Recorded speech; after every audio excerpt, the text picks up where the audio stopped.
Это «Режимный объект», в студии Лера Лепишева. Здравствуйте. А поговорим мы сегодня с уникальным специалистом, часовым мастером Могилевской ратуши Геннадием Головчиком. Сейчас он находится в отпуске, а до ухода в отпуск он успел положить заявление на стол. Причина политическая.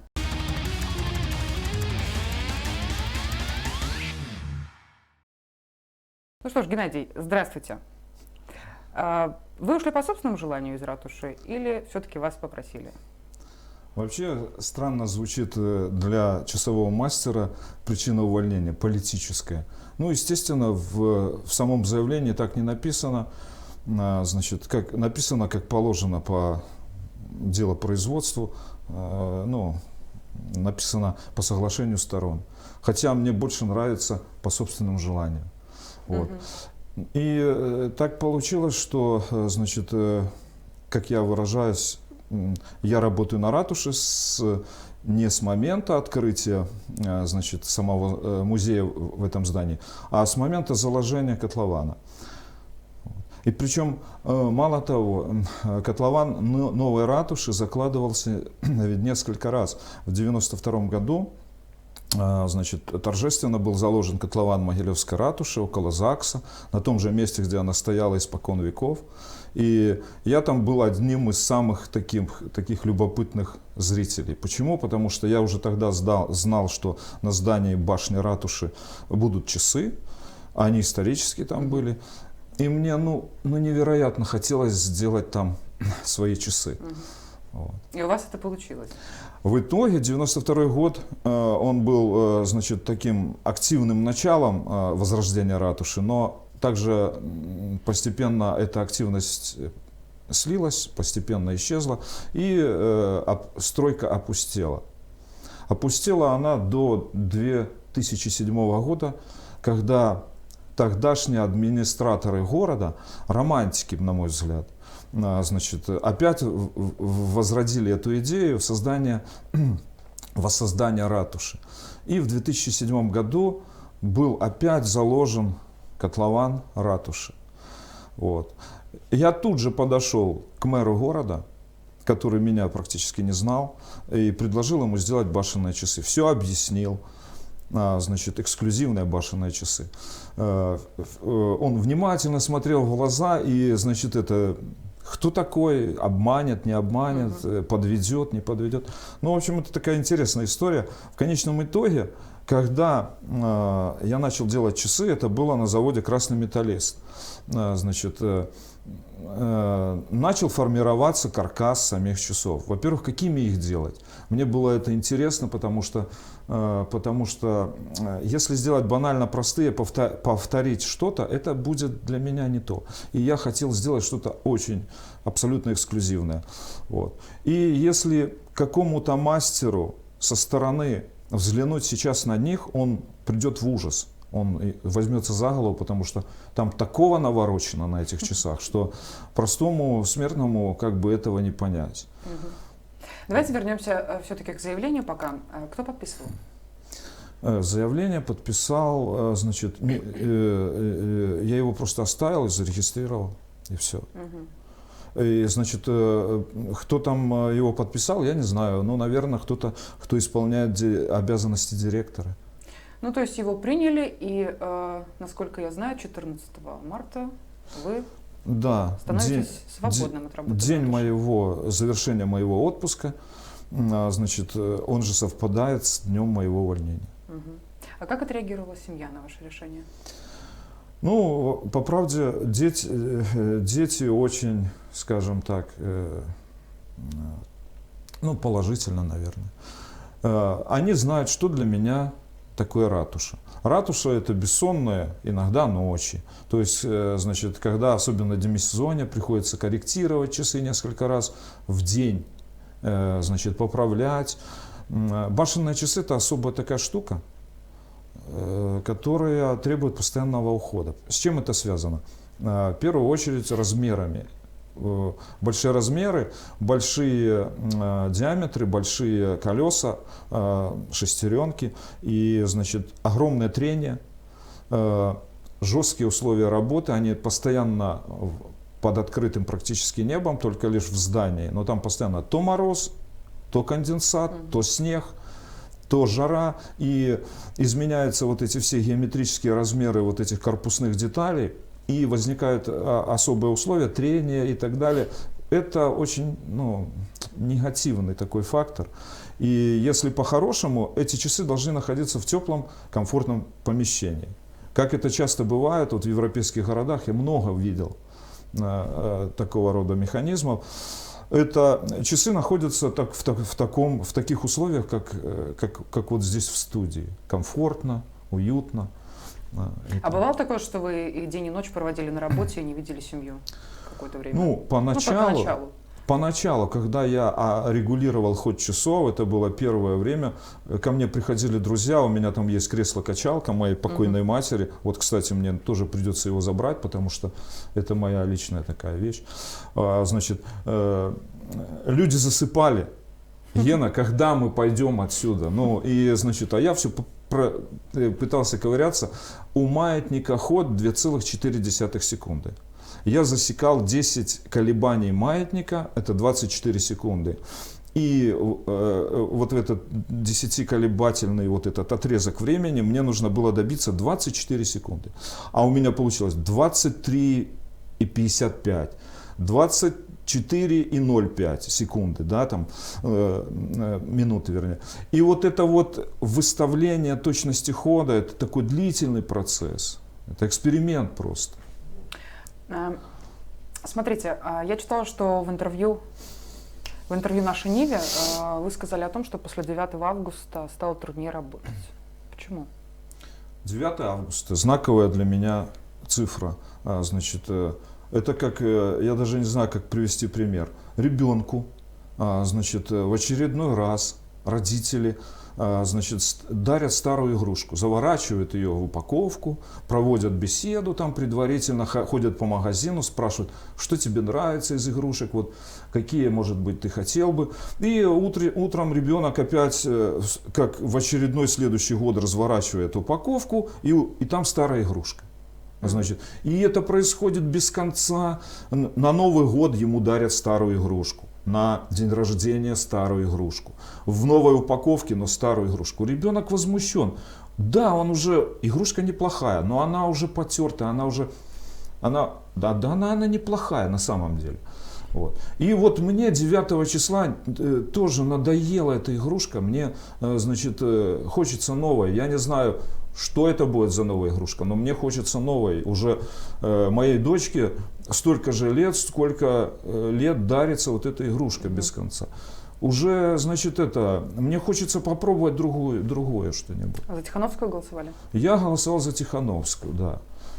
Когда появился вот этот блогер Сергей Тихановский, я начал следить за ним. Я смотрю интернет и слежу за блогерством.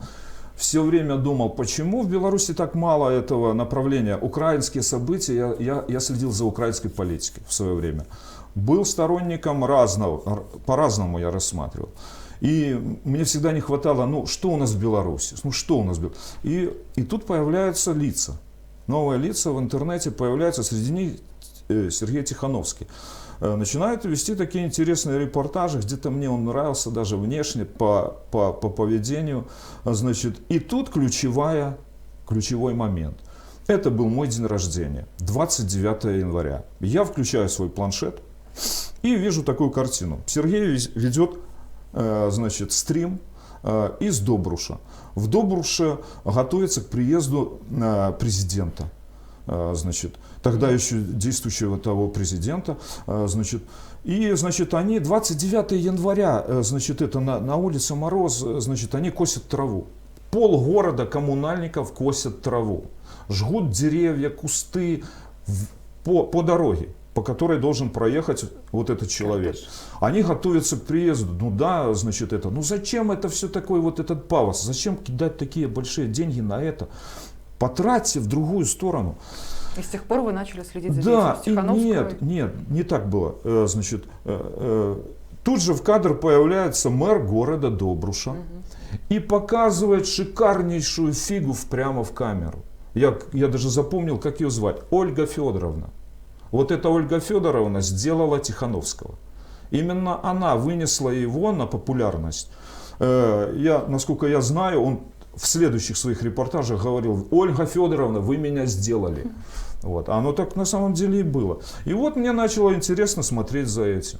Вот эта чиновница Добружская, она устроила всю эту политику, которая вот сейчас происходит у нас в Беларуси. Вот если это Ольга Федоровна когда-нибудь увидит вот эти слова: это вы решили поменять власть в Беларуси, Ольга Федоровна. Ну, замечательно. А почему вы ждали так долго? Все-таки после 9 августа прошло полгода, и только сейчас вы положили заявление на стол. Ну, ждали мы недолго. Сразу же мы написали открытый лист, обращение ко всему культурному сообществу Могилева и всем людям. Мы это коллектив. Мы это коллектив. Подписали его не все. Значит, в этом коллективе одно из требований было там освободить уже тогда имеющихся политзаключенных. Так? Тихановского, значит, Тихановский сидел с 29 мая. Я за этим следил уже. Мне это было интересно, я смотрел, как его арестовали в Гродно, это было смешно. Я думал, это театральное действо. Оказывается, нет, это все на самом деле. Упавший милиционер, мальчик лежит, я сам служил срочную службу, чего ты лежишь? Ну, поднимайся, садись на это, исполняй свои обязанности, что ты лежишь? Он лежит. Это театральная вот постановка оказалась правдой. И Тихановский до сих пор сидит. Меня это возмущает. Ну как это человек... Хорошо, вы написали это коллективное обращение. Да, я отвлекаюсь и извиняюсь. Мы написали коллективное обращение. Значит, разместили его в интернет. Тутбай, портал Тутбай. Что-то несколько преувеличил. Я помню вот это то, что как мы написали и как об этом сказал Тутбай. Он сказал правдиво, но он чуть-чуть как бы сгустил краски. Вот. Но в этом требовании были, кроме освобождения, это прекращение вот этого насилия на улицах, так, и, значит, новые выборы. Отставка, значит, действующего тогда уже нового, в кавычках, президента. Вот это было требование, которое мы выдвинули сразу, коллектив нашего музея. Ну а вот конкретно ваше заявление. Можно ли сказать, что увольнение Алексея Батюкова стало вот последней каплей? Да, не можно, а нужно. Да? Как только я узнал, что, значит, контракт с Батюковым не продолжается, у нас с ним были дружеские отношения практически. Он в музее появился и гармонично стал, значит, его вот неотъемлемой частью. Если вот меня больше интересует даже не вот эта бумажная вся писанина в музее, которая происходит у научных сотрудников, а меня исследовательская, краеведческая, вот эта нотка, которая у него была. И если перечислить все наши похождения по городу, где мы только с ним не были. Значит, последнее. Только я там был. Это на Гагарина откопали подземный ход. Так? Мы снарядили туда экспедицию. У меня есть акваланг, чтобы не задохнуться в этой шахте. У меня есть камера, и я полез в этот вот подземный ход. Я только там был. Его потом закопали. Это прямо на площади Гагарина. Значит, я дошел до самого конца. Значит, у меня есть видео даже с этого. И мы с Батюковым это вот исследуем. Потом открытие фундамента Троицкой церкви. Мы по мосту бежали, чтобы экскаваторами его не разрушили. Мы нашли останки человека, череп. А значит, что с ним делать? Что? Вызывать милицию. Конечно, вызывать милицию, все регистрировать. Передали эти останки милиции. Что мы только не делали. Мы искали городища на территории Могилева, на Струшне. Мы обследовали 2 городища. Ну так просто опрос жильцов, что находили в земле, какие предметы. То есть был уволен отличный специалист, и вы поняли, что так просто... Да, я думал, это, значит, это, значит, у него было 2 судебных иска, дела. И, значит, его оштрафовали за участие в несанкционированных митингах. А для того, чтобы объяснить, почему он там был, он так и сказал, он человек, который не врет. Вы знаете, как дети иногда врут, и иногда взрослые врут. Он не врет, у него нет этого. Я даже сам от его чему многому научился, вот, именно в этом направлении. Понимаете, когда человек вообще ничего не абсолютно правдивый. Как человек, просто он хороший. Вот. И вот он ответил, когда у него спросили, почему вы там были, он сказал, я историк и хочу увидеть исторические события воочию, быть свидетелем и так далее. А как коллектив отреагировал на увольнение Батюкова? Коллектив разделен. У нас есть разные люди, которые поддерживают, значит, как бы нынешнее политическое вот это вот состояние в стране, а есть, которые против. Я не буду говорить о процентном отношении, но оно, скажем так, это все есть, да. Как, наверное, во всей Беларуси. Ну, естественно. Давайте про вас. Сколько лет отдано работе в ратуше? Ратуша, значит, когда строилась ратуша, я ехал с завода, где делал часы, и бежал на стройку смотреть. У меня там работал знакомый прораб, Юра, звали его, и второй даже, звали его Михаил. И, значит, в вагончике мы проводили планерки, значит, приходили разные, значит, эти, как его, субподрядчики. Я просил, уже начал тогда просить, ведь часы должны были стоять не наверху ратуши, а в самом низу. Я попросил, не надо на низу, надо наверху. И мне это вот именно вынести. Это мое дело, ну, как бы, мой вклад в том состоит, что часы оказались наверху, не внизу, а наверху. Я каждый день приходил на эту стройку. Это было с конца 2007 года. Я поняла. А какие проекты для Могилева были сделаны вами? Ну, и самый, наверное, любимый ваш проект для нашего города? Самый любимый проект — это часы на Театральной площади.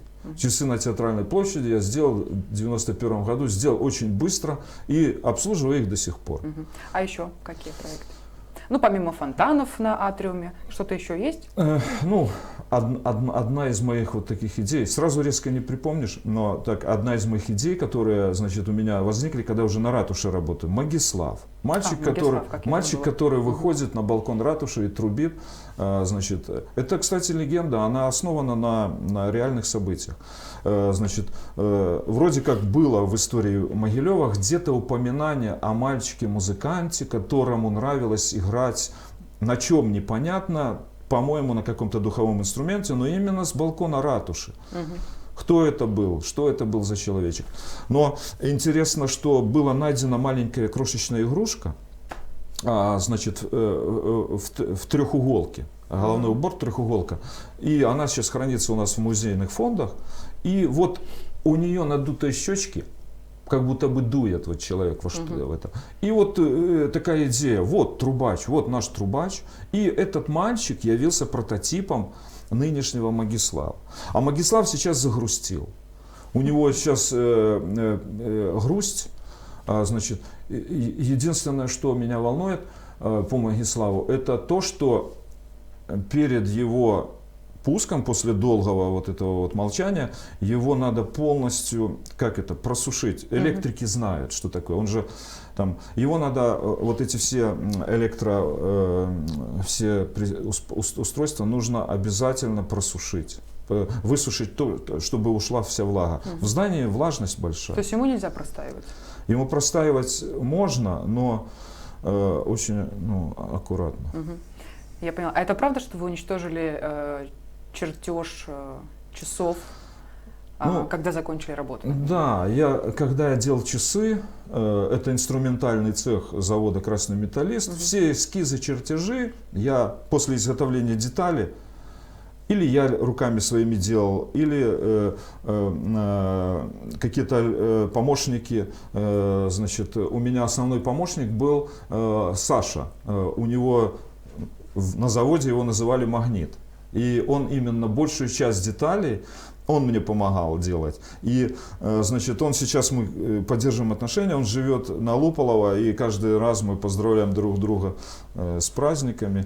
И именно этот магнит, он второй отец этих часов, потому что он через себя это пропустил. А потом, когда эскизов накопилась целая стопка, значит, я говорю, я сейчас это все буду сжигать. Он говорит, зачем? Я говорю, ну, чтобы вторых никто не делал таких часов. То есть по этой причине, да? Да, и я вышел в курилку и, значит, все сжег. Вот.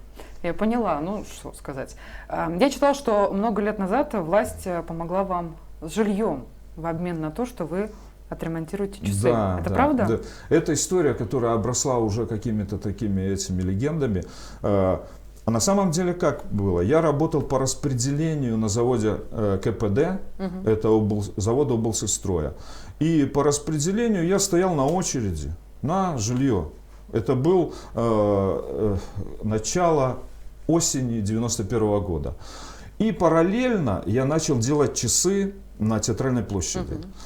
И потом, когда я, значит, их закончил, значит, я их почему делал? Потому что я знал, что мне жилье не светит. Ну, у меня уже ребенок, значит, и мне ничего не светит. Я съездил в общежитие, которое мне предложили на площади Космонавтов. Такая маленькая комната. Посреди комнаты такой шкаф из ДСП. Мы открываем, и там тараканы по всем. А моя супруга шарахнулась от этого шкафа. Я здесь не хочу находиться, я боюсь. Ну, и, короче говоря, я думаю, так, надо что-то делать с жильем. И вот это, значит, вот это моя просьба. Я делаю часы, а вы мне помогаете с малосемейкой. Ну, более-менее достойной какой-то. Она вылилась именно в то, что мне помогли, так помогли. Вот. Мне, значит, мне по решению горисполкома, значит, с учетом того, что облсельстрой отдаст эту квартиру в качестве того, что, ну, она мне положена юридически, уже, ну, как по распределению, как молодому специалисту. Но облсельстрой написал заявление, ну, в смысле бумагу в горисполком, что он отдаст городу там как-то по взаимозачету. И в горисполкоме принято было решение, значит, это помочь мне с жильем не малосемейкой, а квартирой. И я получил квартиру из вторичного жилья на Шмидта. То есть это бесплатная квартира? Да, это была бесплатная квартира. Это был 91 год. Это те крохи социалки, которые остались от уже тогда, значит, падающей страны СССР. То есть вот я ухватился, я впрыгнул в последний вагон. То есть уже поезд, все, он уже на скорости разгонялся, я стоял на перроне со своими чемоданами, и я смотрю, последний вагон проходит, и я в тамбур забрасываю свой чемодан и цепляюсь за ступеньку. Вот так вот это было. После 9 августа все события, которые происходили, вот в процессе было уволено и вообще потеряло работу много достойных людей в Могилеве. Ольга Семченко, драмтеатр, Андрей Новиков, драмтеатр, Алексей Батюков и другие. Да? Да. Вот как вы думаете, до чего дойдет ситуация вообще? Я не знаю. Таких людей просят. Я не знаю, до чего дойдет в итоге все. Значит, я даже не хочу судить. На часах у меня есть диск, на котором, значит, когда я делал часы, я разместил события из истории Могилева. Это 23 события. Хорошие? Разные, абсолютно. В основном негативные. Я, значит, любитель не праздников, не фейерверков. Я больше как бы такой вот, наверное. И когда я делал часы, был этап, я начал читать книги про Могилев, историю. И я начал выписывать разного рода для меня интересные события. Ну, там вот есть такие записи смешные, типа, значит, Могилев химволокно дал первый завод Могилев первый Лавсан. Значит, ну, события для города, события. Все Заднепровье построено в период, когда строился комбинат химволокно. Все школы, детские сады, жилье, вот это все огромные вот эти массивы панельных 9-этажек, 5-этажек, это все химволокно. События для Могилева, события. И таких событий много. Казнь каких-то там, значит, каких-то там людей. Потом Северин Наливайко спалил город. Петр I спалил город в 1700 там, таком-то году. Там, Мощи и Ефросиньи попали в Могилев. Ну, вот такие события. Потом события. Могилевский пединститут заканчивает первый президент Республики Беларусь. 1975 год. События, будущий первый президент. Я написал с гордостью. Так это был 2007 год. Еще было все это приемлемо. А что сейчас? А что бы вы написали сейчас? А сейчас бы я просто его не писал. Вот об нем я бы просто не писал. Вот я в прошлом году, меня пригласили на завод «Луч» в Минске отремонтировать башенные часы завода «Луч». Я приезжаю и говорю: ребята, а что вы, у вас завод с такими традициями часовыми, вы не можете эти часы отремонтировать? Я посмотрел эти часы, мне очень понравилось, кстати, я сделал несколько видео, они у меня хранятся в моем этом карте. Я благодарен Лукашенко за многое. Ну, допустим, он сохранил коллектив завода «Луч», флагмана, значит, часовых как бы дел, мастеров он сохранил в Минске. Там 700 человек коллектив на тот момент работал, и он их сохранил. Вот этот вот предприниматель-миллионер, он не Франк Мюллер, а его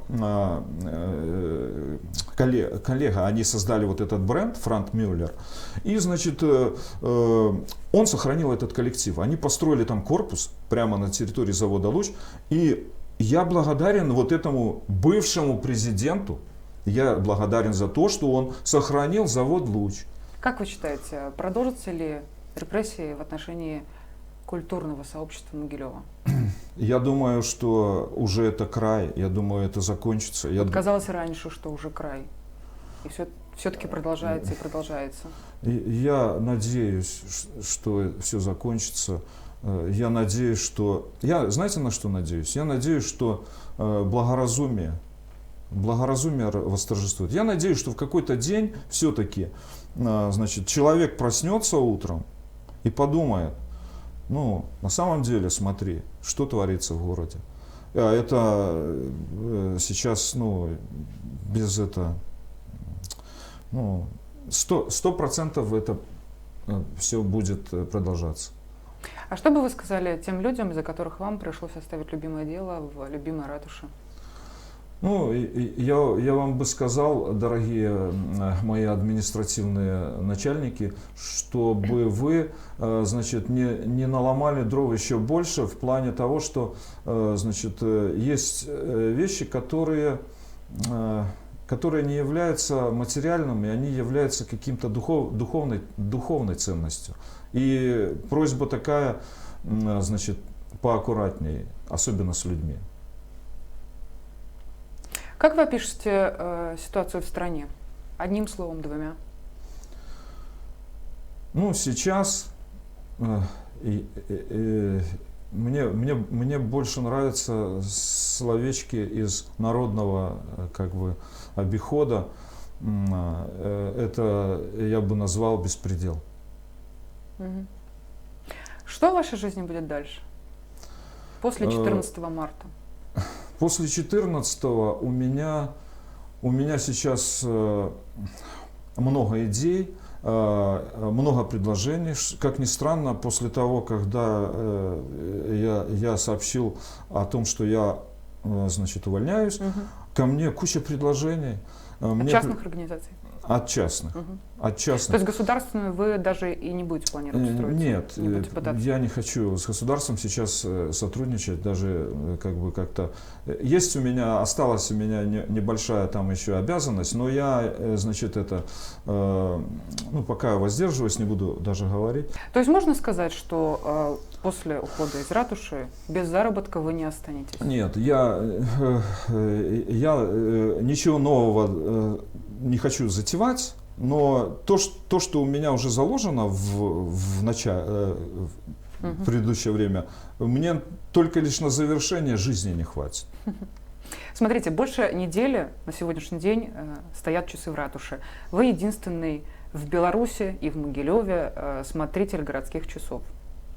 Единственный специалист. Если бы нашелся человек, вы бы обучили его? Я бы с удовольствием обучил этого человека. Мало того, мне все равно придется обучить.